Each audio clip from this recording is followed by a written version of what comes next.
This pregnant bird was struggling to lay her egg, weak and terrified, until a kind woman stepped in.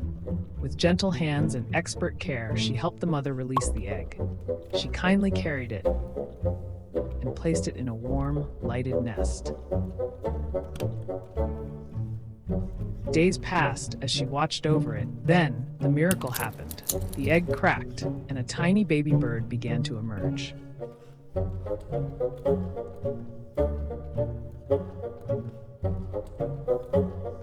She fed it, nurtured it, and slowly the fragile chick grew stronger.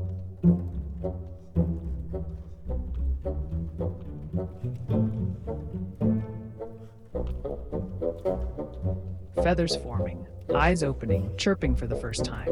From near tragedy to new life, this is a heartwarming story of compassion, patience, and the miracle of birth.